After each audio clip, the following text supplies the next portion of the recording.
Welcome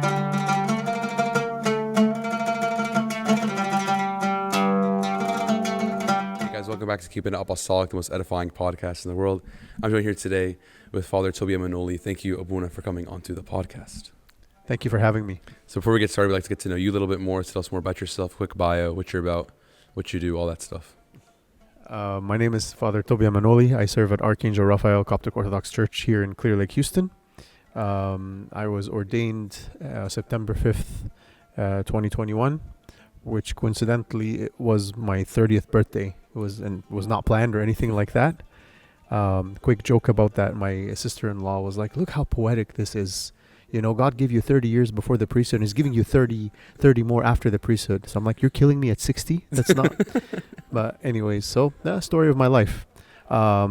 So I've been a priest since 2021. It's been a huge blessing. I serve with Abuna Athanasius Caldas, who actually started this beautiful church.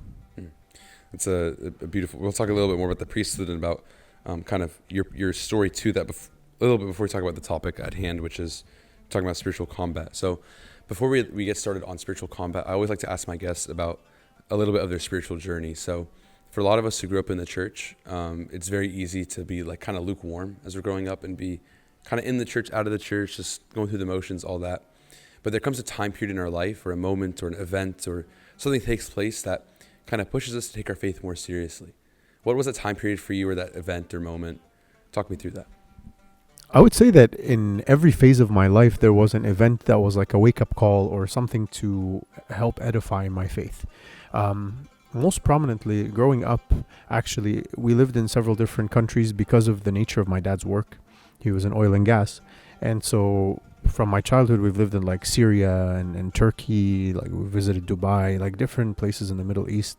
And so there was never this like sense of stability. And we only lived in Egypt, you know, growing up like 4 or 5 years from kindergarten until fourth grade, which was the only time where I can say I had like a stable relationship with, you know, the church and Sunday school and services and everything like that. Past that, you know, I grew up in Canada. And in Canada during this time, you know, there wasn't really much of a Coptic community close to us.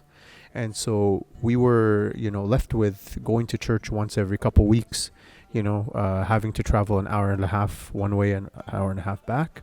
And so it was difficult to be like consistent until we were about like 5 or 6 families. Then Sayyidina, the Pope Shenouda, God rest his soul, would send us a priest for the feasts and things like that.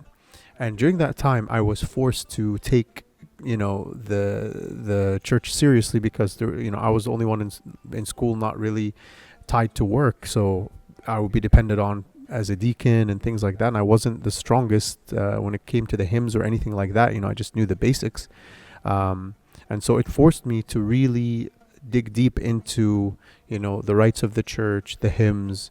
A little bit of Sunday school until we were blessed to move here to Houston in 2011, where, you know, that was a second stage of my life, and that I would say that was a big wake-up call in college, you know, dealing with a bigger church, a bigger community, definitely more temptations, more situations that required, you know, a lot of falling and a lot of coming back.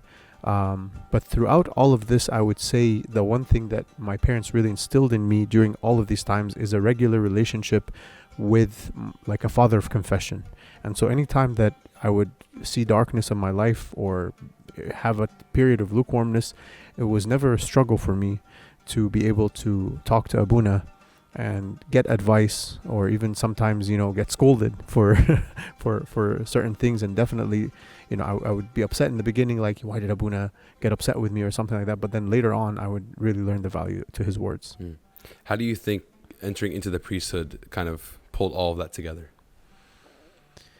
So I think the calling to the priesthood, pulling that together is definitely, I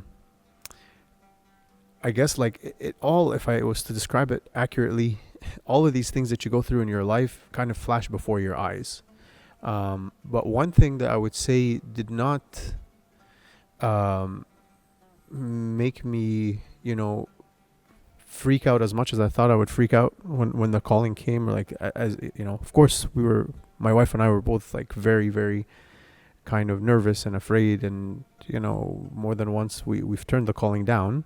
But one thing that kept me at peace was actually the fact that I've seen how Abuna has been there for me, throughout my life, and knowing that it's something that is, that being part of that for other people is something that I felt is a blessing that I don't deserve. And maybe that was one of the things making me hesitant, is, realizing how big of a responsibility, but it helps you put together all these different pieces of the puzzle of your life, and then seeing God being glorified in different people's lives. I like to ask priests the question of all the time about what the church means to them, like pre-priesthood, and then in the priesthood, because I think it's always an interesting response of what the church going from a place that you go to and that you would consider your home to the church actually becoming literally physically your home almost. So walk me through that kind of, what was the church to you before you became a priest, and then now that you are a priest, kind of what does the church become in your life? I would say honestly that, I'm blessed to come from a family that has a lot of priests in it. Most prominently, my uncle in Egypt, Abuna Antonius Abd Masih, he serves in Saint Barbara and Sharabeya. And we were always used to, even like when we are traveling or anything like that, keeping in touch with him regularly. So the idea of the priesthood and how the church is respected from the priest's eyes and things like that has not been like a strange idea in the family. We've always had this kind of like understanding of what it kind of means. I would say for me personally, the biggest difference would be the amount of focus that is required. Before the priesthood, you can, if you're standing with a group of friends and something gets said or whatever the case may be, like the responsibility is on, you is a little bit more limited than with the priesthood itself. Like with the priesthood, you have to be careful about everything that you say, because everything, even if it's said with good intentions, if it causes somebody to stumble, it's something that is, you're held accountable for in front of God. And so a lot more, I would say, boundaries, and a whole different level of self-control is probably the difference, I would say, right?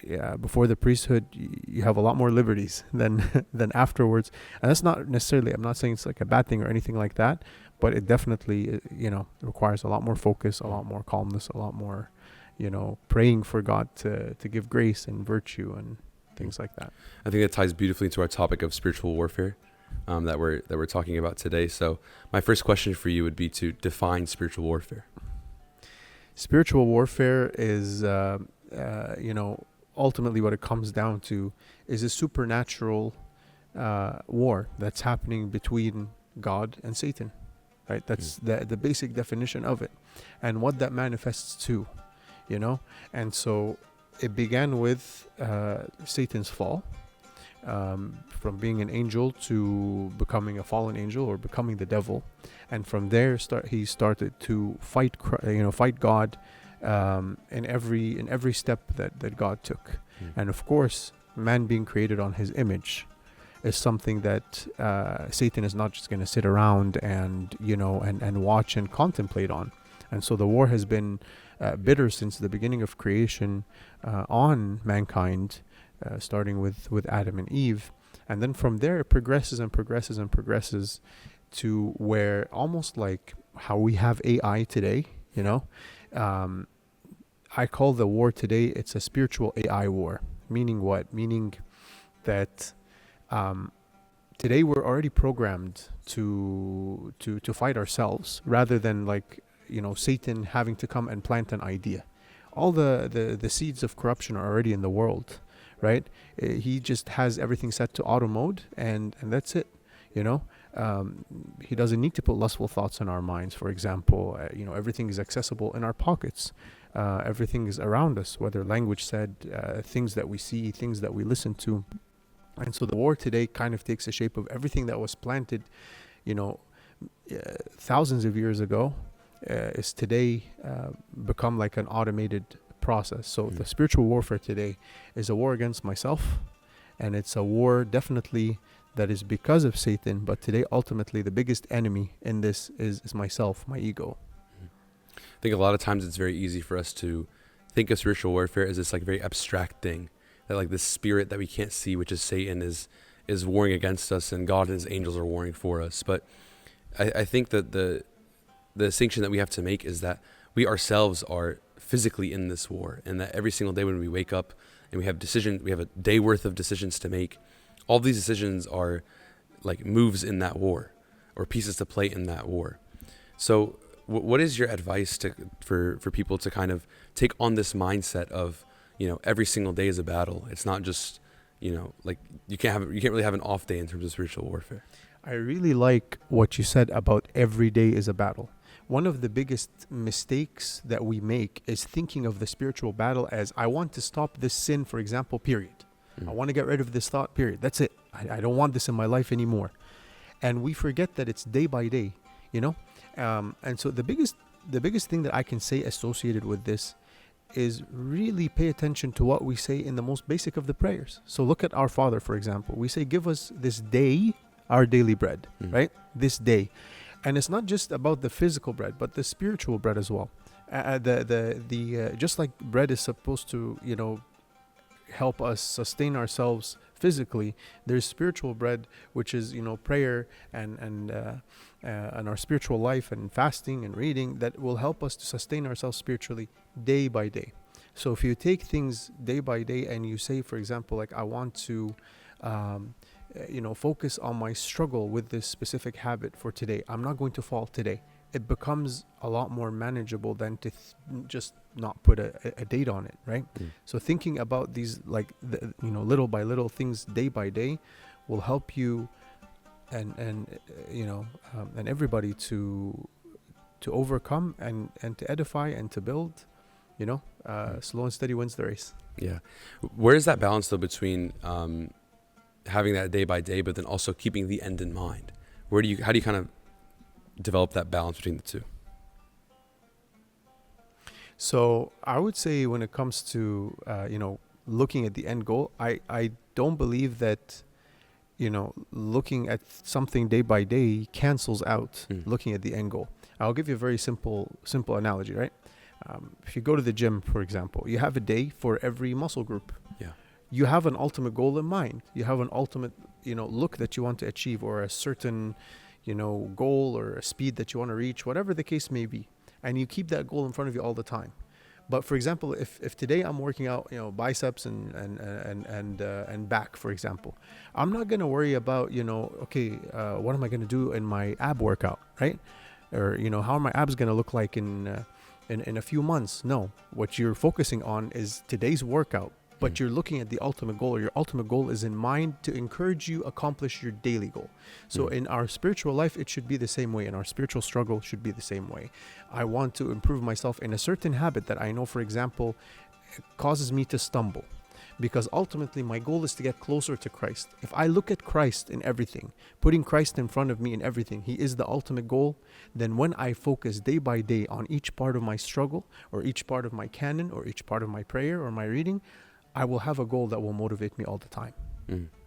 How do you think the devil subtly on a day-to-day basis kind of attacks us? How does he, because obviously the big, I don't want to say a sin is bigger than another, but the sins that we consider in our limited minds as big sins, a lot of times they're very easy to see coming.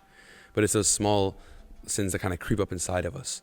How does the devil, use that to his advantage to kind of combat us from a spiritual perspective? So you have to first, go back and see what the fathers kind of describe the diabolical war, the spiritual warfare against us. What does it look like, right? And one of the beautiful contemplations is that the devil has two kinds of strikes, a right hand strike and a left hand strike.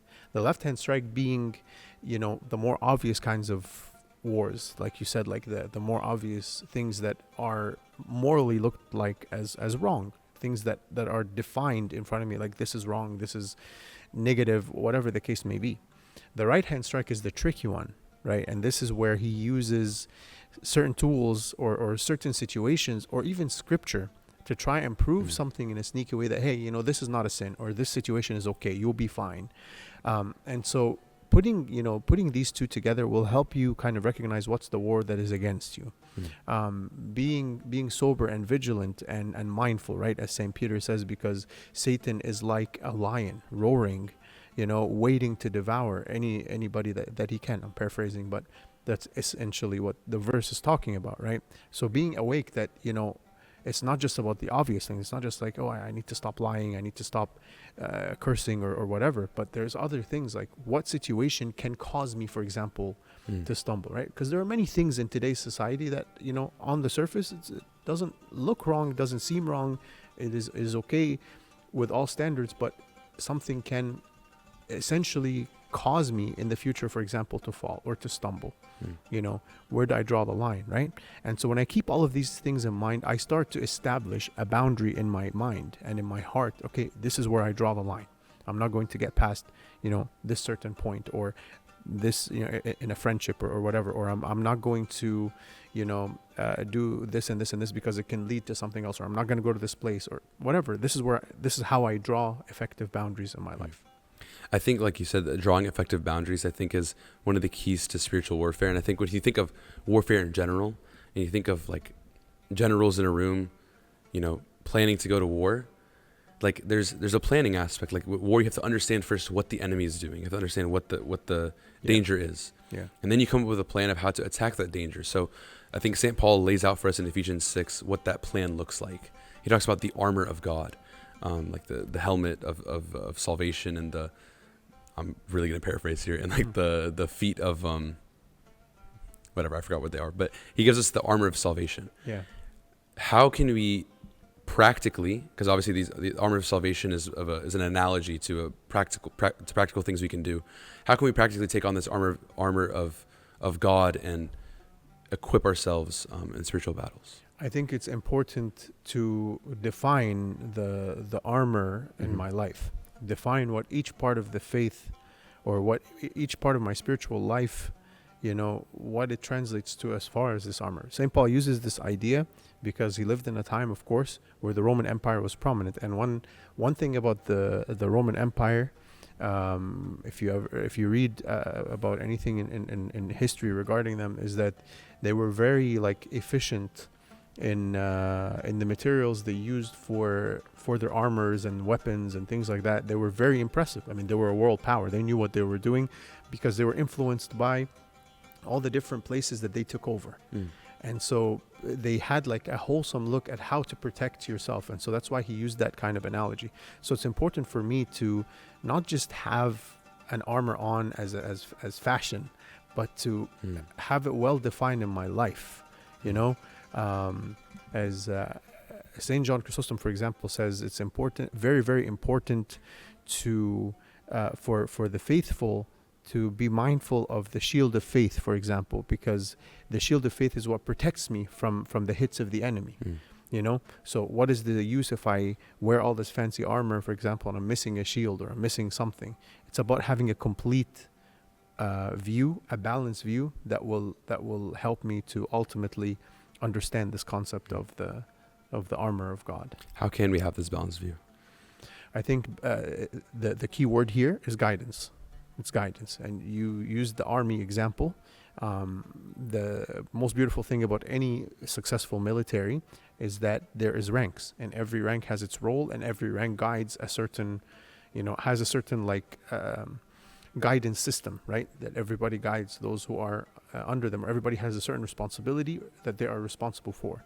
And so in our spiritual warfare, guidance is the key. I should understand where I stand in this war. I should understand, how to balance my prayer and my reading and everything like that, from getting guidance, obviously, from my father of confession. The church is built on discipleship, right? It's almost like Christ, when he established the church, he established it with this mindset of a spiritual army, that everybody disciples everybody. Like everybody that is called disciples everybody that is called, in order for us to always have some kind of guidance and some kind of direction to go.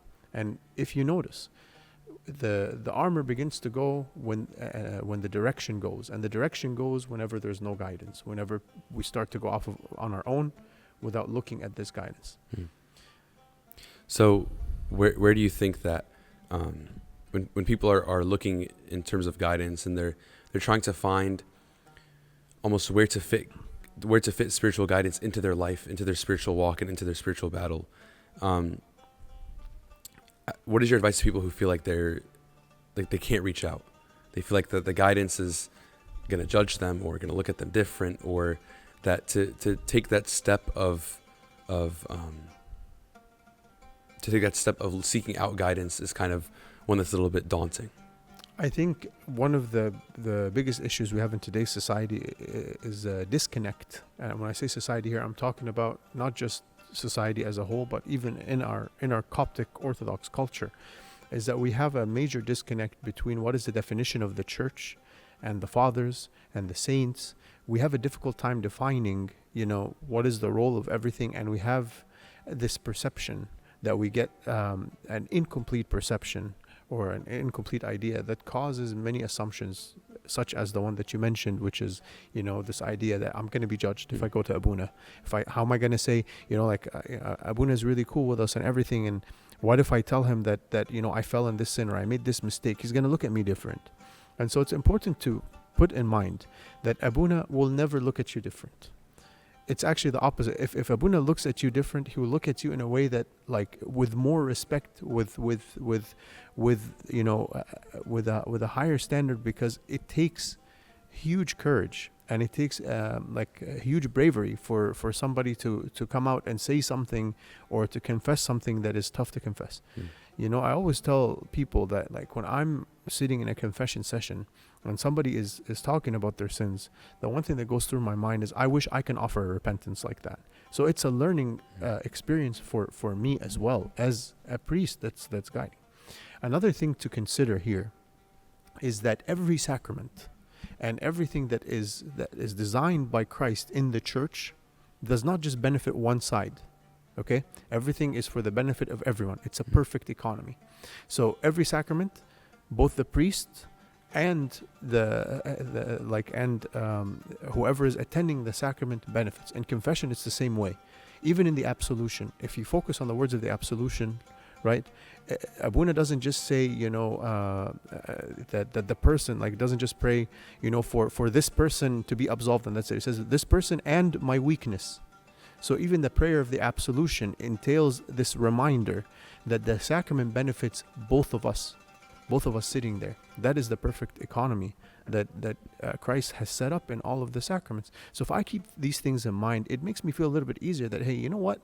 It's not just about me putting myself in a awkward or difficult, it's not really awk, as the youth say, no, if you think about it, it's all about keeping it real, and you sit there and you speak your heart, you speak your mind, and through the guidance of the Holy Spirit on Abuna's tongue, you will get the guidance that you need in this specific time. And sometimes even when we're sitting in confession, and many people, I'm sure, have experienced this, you go in planning to talk about one thing, and then you find yourself that this one thing drags another and another and another, and you feel like you're being reminded of things, and it becomes it gets easier and easier and easier. And then you walk out of there with this feeling of, like, joy, which is different than happiness, because happiness is temporary, but this joy that you feel that is undescribable is the joy of reuniting with Christ. So put these things in mind, and don't be afraid to reach out.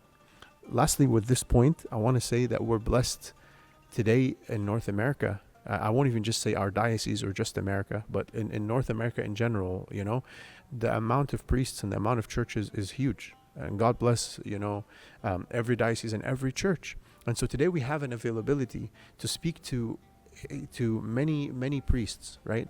And so if I don't feel like I'm able to speak to a priest right now that is at my church or something like that, I have many other options to at least get me started on getting used to speaking to a priest for confession and for guidance and things like that, which is a privilege that many of us didn't have growing up. We only had like the one or two options or something like that, right? And thank God, of course, for even providing one or two options. There's people that grew up without even having a priest completely, throughout their life. Why do you think confession and repentance and then guidance as well, why do you think it's so important in spiritual battle? Okay, so when it comes to confession, there's two things, right? Confession as a sacrament is a very important requirement for my repentance to be complete. And without repentance, then I am not ready to face God. If I'm not living a repentant life, then I'm not meeting the requirements to enter the kingdom of heaven. So that's one part. The other part that is very important to look at is the fact that confession helps me to be accountable. And being accountable in my life is not just going to benefit me spiritually, but it's going to benefit me in every aspect of my life. This idea of accountability, and many of the disasters that we see around us today, socially and economically and politically, is because of this lack of accountability that we see growing more and more and more. And so it's a very practical way of being able to keep this accountability. Also, when it comes to guidance, one thing that is a blessing is today it's a growing trend that people, whenever they feel something is disturbing them or bothering them, they go speak to a therapist, right? You have this opportunity to speak to somebody in confidence, and they're not just bound by some professional contract, but they're bound by a contract in heaven. Like, if this confidentiality is broken, this is something that we're not going to answer to a manager, we're going to answer to God. And so having this opportunity is something to take advantage of. So you mentioned discipline, and you mentioned like the discipline that confession in the discipline and the what's it called? Accountability. That's the word. Accountability. Discipline and accountability that confession brings. Sorry about that. And we mentioned earlier in the first question about kind of this lukewarmness state and kind of being in the motions. How can we ensure that the spiritual things that we're disciplined in, like prayer, reading the Bible, fasting, how can we ensure that those things are not just kind of a routine thing, even though we're disciplined in them, but they're actually genuine spiritual practices that we are actually invested in? Again, it cannot happen without guidance, right? The second thing, being invested in something means that I have to form a habit. Yeah. And I always say the first step to living a true spiritual life is forming a habit. Forming a habit entails sometimes having a routine that is empty at some points, right? So building the habit first as my foundation, as my base. I'm going to stand up and pray when I wake up for 2 or 5 minutes or whatever my father of confession guides me to, even if I don't feel like praying or anything like that. Scientists today say, that a habit takes between 3 to 6 weeks to form. So about a month. So if we just build this habit for a month, that every day I'm going to wake up and I'm going to pray, or before I sleep, I'm going to pray, or whatever the case may be, even if it's empty for now, it's going to end up building up from there if I form it. So definitely guidance, building the habit, and then learning how to, little by little, focus and know the words that I'm praying or know what I'm reading. I always tell, we always used to hear growing up about the Bible, read the Bible, right? Read the Bible, read the Bible. Today I tell the kids, don't read the Bible, know the Bible. Because these two things are different. Reading, just, you can stand there and you can read mindless. Like if I was to ask anybody what were the readings about today, it would take me a minute to think about, wait, actually, what was it about, right? But knowing the Bible means that every word that I read or listen to, on an audiobook version or whatever the case may be, that I'm focusing on these things and I'm digesting these things in order for it to be a reminder to me and to be on my mind. So habit, knowing, and guidance. I like that. I like the 3 points. And I think that the point you made about knowing the Bible and knowing your faith, especially in the world that we live in and the ideological persecution that we undergo as Orthodox Christians in the West, it's imperative to not just and not even just know from a knowledge standpoint, but to know from an experience standpoint, because Orthodoxy is all about experience, the understanding of who God is. You can read all the books in the world. You'll never get it. It's all about the experience. So how do you think those spiritual experiences, those encounters with Christ, help us in spiritual warfare? And why is it so imperative to our Orthodox understanding of life and to our spiritual battles to encounter Christ, to genuinely encounter Christ? Let me first talk about what it means to encounter Christ, because this is also something that many people misinterpret. Many people think okay, all right, I want to encounter Christ like we see in the saints movies, or like we, or we read about like Christ appearing to St. Paul in the middle of the road. Today, that's not what happens, right? Now, is it saying that it's not possible? Of course, it's possible. If if Christ wills it, it's possible. But it's dangerous to look for these kinds of things. An encounter with Christ, you will see Christ through everybody, right? And that's why he says very clearly to when he was preaching to the disciples and to the people, when he said that that anytime you do something for any of these little ones, you do that to me, right? For I was hungry and you fed me. For I was naked and you clothed me. For I was in prison and you visited me. All these things, right? And so learning that, that we see Christ in everybody, you will encounter him for sure. If you look at the person next to you, the person in front of you, that everybody is Christ, according to his commandment, you will experience him. But unfortunately today, the world tries to make us look at the differences that we have. The word unique is no longer used. It's the word different that is used more, right? Instead of everybody looking at themselves that they are unique, they look at themselves as if they're persecuted, as if they're different, as if they're not liked, they're not accepted. No, it's our role as Christians in the world today to love everyone and to look at everybody like they are Christ. What would Christ have done if he was here today on earth? What would, like, as the bracelet that many people wear, what would Jesus do, right? Sometimes we just wear it as fashion, but really think about it. What would Jesus do, right? And for us, we have to treat everybody in front of us like they are Christ, because that is his commandment. And of course, to clarify this, that, as he said, that when we are compassionate to one another and we live a life where we love one another, this will be ultimately what will lead everyone to the correct path. So why is that reality of encountering Christ, why is it so important in terms of our own personal spiritual battles and not just dealing with others? Because when I look at everybody around me like they are Christ, this will help to orient me in the right direction when it comes to my spiritual battle. I will look at the spiritual battle in a completely different nature. Because sometimes, for example, and this is a common thing that we hear, Satan sent this person to tempt me, right? Or like even in Arabic, sometimes we hear the expression, وَأَنَا كَلِمْتُ فُلَانٍ وَالْعَفَارِيتُ كَانَتْ بتتنطط قدامي. Like the demons were like doing jumping jacks in front of me. I guess the demons are athletic, and we didn't know. But anyways, this idea that Satan sends the people and the people will fight me. If I have this kind of mentality, guess what? I'll be looking out for what negativity people will bring in my life. But if I look at the positivity in everybody's life, or I look at everybody like as Christ commanded me to, then I will focus on my own self. Every sin and every kind of spiritual battle that I face begins with me. Begins with my ego, begins with something that is within me. I like that. And I really like the point you made of, because when you look at people, like you mentioned, like that saying in Arabic, like when you look at people as Satan sent them, it's like you're doing the opposite of what Christ told you to do, to look at everyone as Christ. Yeah. And so it's almost like you're seeking out Satan instead of seeking out Christ, which is obviously something that we don't want to do, and that will definitely not help us in terms of spiritual battles. So I want to talk a little bit about fasting. Because we're at the time of this recording, we're entering the season of Lent, and fasting is something that's very powerful. I think very important in this discussion. Why should we fast? So you have to, first of all, why should we fast? To answer this question, you have to look at what fasting is in the first place, right? Is fasting just abstaining from food?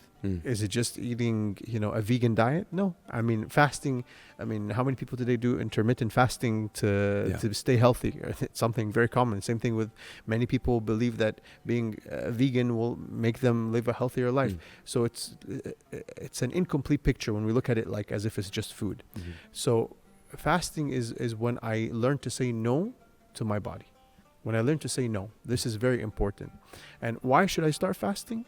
To answer this question is because being able to say no to my body or to my desires will help me to be in control in order for me to grow spiritually. It is a pathway for growth and for edification. How have you as a priest, either in your own life or in your pastoral life, how have you seen the transformative power of fasting? If we're talking from the physical sense, I started doing intermittent fasting and that helped me to stay healthy. which a lot of people don't get. They say when you're a priest, you're supposed to gain weight, not lose weight. So from a physical perspective, fasting is really good for you. But let me talk about the spiritual side of things. As a priest, I would say there is many situations in the service that require a lot of self-control, like I mentioned earlier, and require a lot of patience, and require a lot of being able to know when to stand your ground and when to compromise, and looking at things in a spiritual perspective when people around you can't look at it in a spiritual perspective. It's a lot of pressure. It's a lot to handle sometimes. And I found that like fasting, of course, combined with prayer, helps give this encouragement and this like push of energy from above that helps truly, in mysterious ways that I can't really describe more accurately than that, to keep one's peace and to keep patient, and to also see like how God works miraculously to change, people's lives right in front of us. I can't tell you how many times there's been situations where like there's a problem that Mesa and Abuna and I are facing, or something that we're trying to deal with, and we don't know how we're going to even like begin to tackle this issue.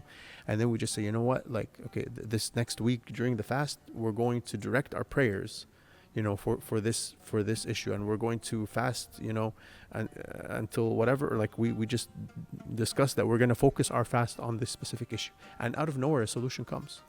Just out of a solution like completely out of the box that no one could have imagined, a change of heart or something, that wouldn't have been in our control at all. So God really does work, through faithfulness and through this kind of self-control, instead of taking things into our own hands. You mentioned fasting and prayer. Why do you think prayer is so vital to fasting? Because prayer takes a sense of control. It takes a sense of being able to focus, and fasting helps me to accomplish this kind of focus, because I focus with my spirit. Remember, prayer is communication with God, and communicating with God requires that I communicate with my spirit, with my spirit and my body combined. And so when I'm saying no to my body and I let the spirit lead, this helps me to build a stronger, way stronger connection. You think about it like when you have a computer, for example, and you have like a million tabs open. No matter what kind of GPU or CPU or RAM or whatever, I lost track today, obviously, for the last few years of where we're at today. But like, if you have a million tabs open, how fast is your computer going to go? Even if it has not fast, yeah. The performance is going to be very limited, right? You have to close down all the tabs. You have to make sure that everything is focused for you to get the best performance out of your machine. And so look at it in a similar way like this. I like that. I like the like to be focused in the spirit. And you mentioned like to be spirit led versus to be led by the body. How I'm interested, like how can we, because obviously it's great to be spirit led during the fast when we're fasting and praying. How can we be spirit led, in those 50 days after Lent, or or just just any time when we're not fasting, we're not very, I don't want to say not spiritually focused, but we're not as we're not, from a culture standpoint, not as intensified on spirituality. How can we kind of still push the spirit-led life? I always say that the holy 50 days, people take it as if it's a spiritual vacation. It's like literally the spiritual vacation. And also because when it comes during the year, yeah. It is vacation. That's when everybody wants to do their weddings, when everybody wants to do their vacations and everything like that. I think changing our perspective of what redefining the holy 50 days or the times that we're not fasting is very important. That during the fast we are fasting and building this kind of connection, and during the holy 50 days we continue with the same momentum. One of the most beautiful contemplations that I've heard is that during the great fast we are like kind of trying to we're living a life of repentance and being ready for applying what we learned during the holy 50 days. The focus is on the service during the holy 50 days. Just because we're not fasting, it doesn't mean that we're not actively working. During the fast, we're working on ourselves. During the days of the feast, we are working to in unity to help one another and to edify one another. I like that. That's a good contemplation. And I think it's also like another way to think about it is is like the fast is a preparation. The church, we love to prepare for things. You know, we prepare for liturgy, and we prepare for the preparation for liturgy and all that stuff. And we have a third preparation for that, but it's not important. I always see the fast as a preparation to kind of get to that next level, because it's very discouraging for us when we look at spirituality as if we look at spirituality as we're supposed to be very like linear. Like we're supposed to just continue to do this in our spirituality and continue to increase. And that's just not the reality of it. It's always up or down. And so I always see the fast as a time period where we're building up, you know, our spiritual reservoir, if you will. And the feast as a time where we might be plateauing, because we're not, you know, in church 15 hours a week and, fasting till 7 p.m. and all this. But it's a place for us to take from that spiritual reservoir and to kind of like boost ourselves up, and to stay in this spiritually positive, like net positive state. 100%. I like that. I actually really like what you said there. That everything that you do will help you. And Christ agrees with you 100% in this. You know, from the parable of the 10 virgins, the 5 wise and the 5 foolish, we see that. What separated the wise from the foolish is that they had a reservoir of oil with them, right? They had in their vessels, not just in their lamps, they had oil. And so when they all slumbered and slept, which represents all of us getting into this, state of lukewarmness or of state of sin, what helped them to stay alive and to keep their lamps lit is the reservoir of oil that they had. So definitely everything that you invest now will help you in the darker times later. Yeah. And even if you extrapolate it to the view of life, like in Lamentations chapter 3, I think it's verse 25, don't quote me. But it says, like those who remember the Lord I'm paraphrasing, those who remember the Lord in their, like who carry the yoke in their youth will find rest, or like the Lord will remember them, something like that. But the point being is that if you look at it from the perspective of life in general, the effort that you put in as a youth, and I think that's why like the time period of your life, college is so important, is that the time that you put for God in college and the effort that you invest into your spirituality in college serves you well so much later. Like something my dad always says, not about spirituality, but about life in general, is that he hasn't worked out in 30 years or something like that. But he says, when he was in high school and he went to a military high school in Egypt and he worked in construction in college, he said, that's the only reason why I'm able to stand on 2 legs today. Same idea. Like, not that we should stop being spiritual beings as we grow up, yani, but the time and the effort that we spend as youth, like Pope Shenouda says, keep your kids close to the hymns and the hymns will stay close to them as they grow up. The same idea, like investing into your spirituality. Memorize the Psalms remember the Psalms and the Psalms. Something like that. Yeah. So like investing in your spirituality when you're younger is like it helps later on. Yeah, it gives later on. It abounds. I agree. That's such a beautiful way to look at it. Yes, everything that you invest today, and that's why in the Gospel of Saint Luke, and we even read it in the third watch of the midnight hour, right? Yeah. Do not fear, little flock, and then later on a little bit it says what? Treasure for yourselves treasures in heaven, where moth does not corrupt. So this idea of investment, it's very important. It's like a spiritual stock market. That doesn't fail. That doesn't fail. There's no recession. There's no recession there. It's only up. So that's kind of fasting. I think obviously we covered a lot about fasting and how important it is.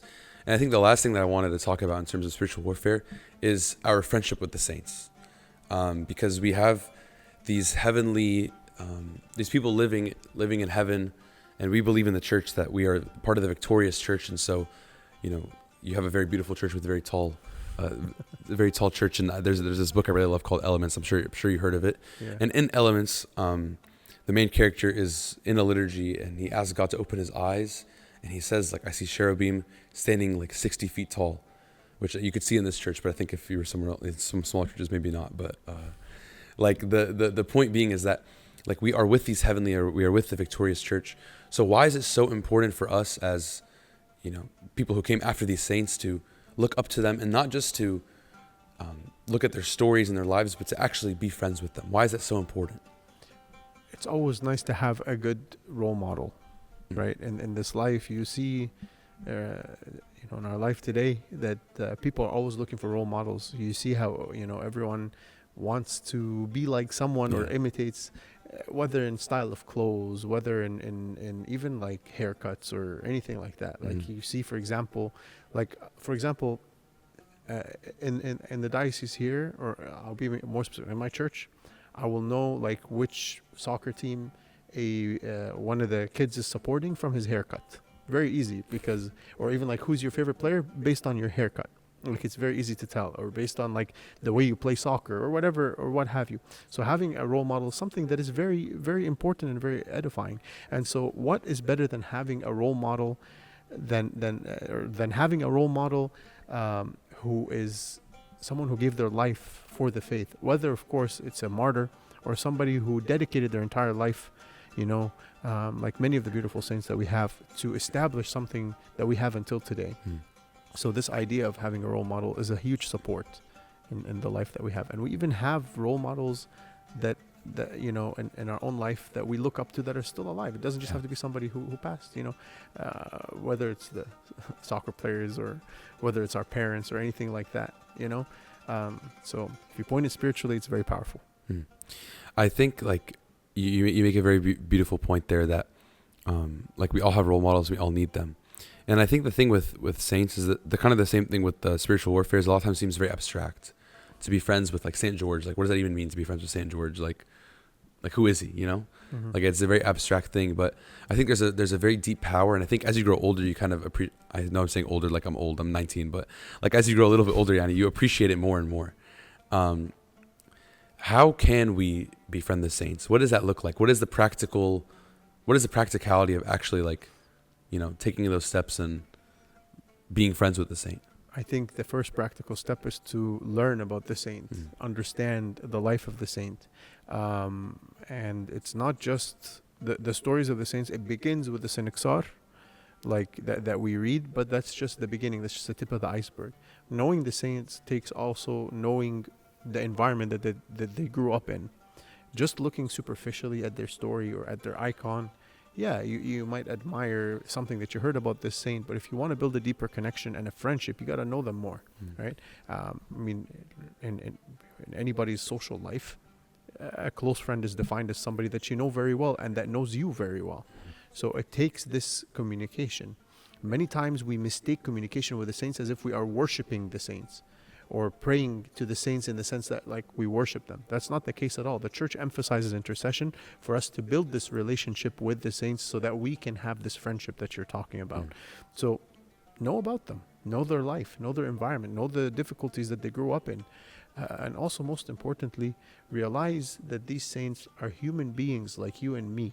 Sometimes we look at the saints from, the perspective of like the saints movies that we used to watch as kids, the one with the cotton beards and the towels for the turbans and things like that, right? And that's the definition that we have, or that every saint had the Bible memorized as a child. I don't know if you've ever seen any of those saints movies. Yeah, no, I have. And then whenever they say a verse, it's like they have to look in the camera, as the Bible says, man does not live by bread alone, right? And it's like that's not the life of the saints. Of course, that was a way to portray, because there was nothing available at that time to get us closer. But today we are more aware, we have more information, we're able to, if we wanted to learn more and more about them. So know them correctly, build a relationship with them, use their intercession, right? I think friendship was also defined by actions, right? And many of us are close to our friends because, this friend stood up for me when I was in a tough situation. Use the saints, use their intercession, ask for their intercession, and see for yourself what it means to have a saint as a friend. It's a very powerful thing. Yeah. I think the obvious answer is to just be actually friends with them, the same way how we're friends with our friends. Like, my friends, I talk to them every day. I go visit them. I listen to them. I think is something that we don't really appreciate from the saints is, or even God. Like we don't listen. We do a lot of talking. We're very good at talking. Me and myself first and foremost, I'm amazing at talking, but sometimes listening is the problem. And I think just like a friendship, you talk, you listen, you visit, you understand, you spend time with, like actual quality time with. Yeah. I think that's kind of the way to build a relationship with saints. In terms of spiritual warfare, there's obviously many stories about how saints help in spiritual in times of spiritual warfare. Do you have any stories of saints? I could tell you like a story. I'll tell you a funny story of like what you shouldn't do as far as the saints and associated spiritually, and like an actual and an actual story of like how a saint can be a very powerful intercessor spiritually. So this person I know has a grandma that grew up in Egypt, and she's never like seen America. And when she came to America, they decided to take her to Vegas to show her something that is way out of this world that she's never seen. And this teta apparently was obsessed with, like, she saw the slot machine, which is this thing like you see even they have them in the arcades today and things like that for the kids. You pull down the arm, right, and then something spins or whatever, right? And of course, like, no, Teta, we're not going to go here. This is like gambling. This is wrong. It's a sin. And she goes, let me just go try that. I just want to try. I want to try to pull down the arm. So she goes, and she puts in a coin or whatever. Then she goes, Ya Hadra, Saint Mary, and my question would be, well, did she win? But but the idea here, of course, she had no idea what's happening. But the idea here, sometimes we associate certain things with the saints that are like, like if we're trying to like deceive or trying to do something that's a little bit out of line, or please, through your intercession, Saint George, please help me get past the IRS or something like that. Like, come on, like crazy things we hear in this world. So like that's not how you apply, or please say, Saint Mina, please help me not kill this person that I'm so mad at. Like, no, that's not how that works. But like, a real story of how the intercession of the saints really, fall into helping us in our spiritual warfare. I have a personal friend who actually got to, she's talented in acting, and she got to be part of a saints movie growing up when she was younger, and playing the role of this saint as a child helped her be introduced. And for the sake of course confidentiality, I'm not going to mention which saint or anything like this, but this person, when she was talking to me, opened my eyes to something, that playing the role of this saint helped her build a relationship with the saint. And when she fell in certain things later in her life, or when she faced darker times later in her life, looking at this saint's life helped her get out of the deep hole that she was in. And until today, every time she sees an icon of that saint that is her intercessor, she can't stand there without being in tears, because she owes it to, just even knowing the story of this saint, of how it related to her in her life. There was no fancy lights, there was no fire coming from the sky, there was no resurrection of a physical death, but there was a spiritual resurrection here. And that's what the intercession of the saints does. Building a relationship with the saints, even unintentionally, can help you in the darkest of times. It's beautiful. Those are all the questions I have for you. Is there anything else that you wanted to add on, talk about, ask? I think one thing, I love to tell stories. Of course. So I will tell you a story, and those who know me know that I experience a lot of things in the airports.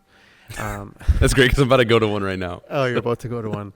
So one story that really comes to mind, that really shows like this whole perspective that we have on spiritual warfare, that I would really love to change, is one time I was in the airport, and I think it was in your hometown. I think it was either Atlanta or maybe either Atlanta or maybe it was somewhere else, Arizona, somewhere in the diocese, but it was a crowded airport, so I always associate it. I'm prejudiced towards Atlanta's airport because it's always crowded. No, it's okay. Yeah.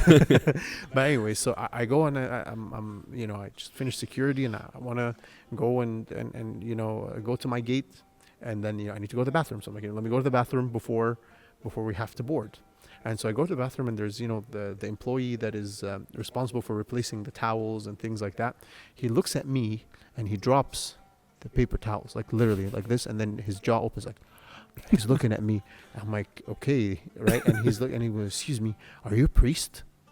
I'm like, yeah, I'm a priest. And inside of me, I'm like, wow, like he recognized that I'm a priest. He didn't think I'm something else. Like that's impressive. And then And then he was like, wow, that's so cool. So you're a priest? I'm like, yeah, yes, I am. And then the follow-up, he goes, have you ever exorcised demons? Now, mind you, this is a crowded airport. Yeah. So people are coming in and out and things like that. And I'm standing there with a galabeya and a beard and a cross, and I'm a priest, and he's asking me in the bathroom, have I ever exorcised demons? So I told him, not in the bathroom. Here we pull the flush. That's what we do. And so and then he started telling me, well, have you ever seen an exorcism? Have you ever done an exorcism? I'm like, so I had to like tell him, okay, all right, like calm him down a little bit, because like there's people that started to look I'm around. Like, yeah. I'm like, listen, okay, I know what you see in the movies and things like that, but that's not really how it is, And we had like a conversation. Then I get on the plane, right? And as we're getting on the plane, I'm walking into the plane for to go to my seat, and this guy goes, Father, please bless this flight. I'm like, oh, thank God, somebody that understands, right? And so I'm like, God bless, right? And then we go, and then we're stuck on the runway for like half an hour, and then half an hour later after that, we get an announcement. We're sorry, but there's a maintenance issue on the plane. So I'm like, oh boy, right? And to me, it's like, thank God that, we didn't discover up in the air, and we had to deplane and all these things. Then as we were getting back into the new plane and everything, the guy goes, it didn't work. So I told him, would you have rather discover it when we're in the air? Like, come on. And then from there, when I went to my seat, the guy who was sitting next to me was like, no. Can you change seat? Come sit beside me. I haven't confessed in years. Believe This is all the same. The same flight. Oh, Lord. The same flight. He goes, I haven't confessed in years. I want you to sit beside me. I want to have a conversation with you. And this man is not if this man was to walk into the church, we'd probably see who is able to be like a bodyguard, because this man had tattoos and was wearing like a fanilla and things like that. Like he looked like somebody who'd be stereotyped as a gangster. He's like, no, come sit beside me. I want to confess. And he sat there and he started telling me his life story. He's not Orthodox or anything like that, and it wasn't much of a confession session, but it was more like, how can I change my life? And so when you look at it, a lot of the times how God really connects spiritually with us and helps us to repent is there may be very unexpected circumstances or situations. For me, it was a lesson that I need to be mindful what it means to be a priest. That if I put in mind all the talents and things we read about and like Pope Carolus and exorcising demons and things like that, I lose sight of the most important miracle, which is a sinner that repents, heaven rejoices. And that's kind of what I want to remind everybody of, that the spiritual warfare is all about this. We are called to resurrect the dead, not to kill the living. I love that. Thank you, Abuna Tobia, for coming onto the podcast. Thank you. It's been a pleasure and a blessing having you on. Thank you. And thank you guys for watching. Make sure to like, comment, subscribe. Turn on post notifications. See you guys next week. Thank you. Thank you.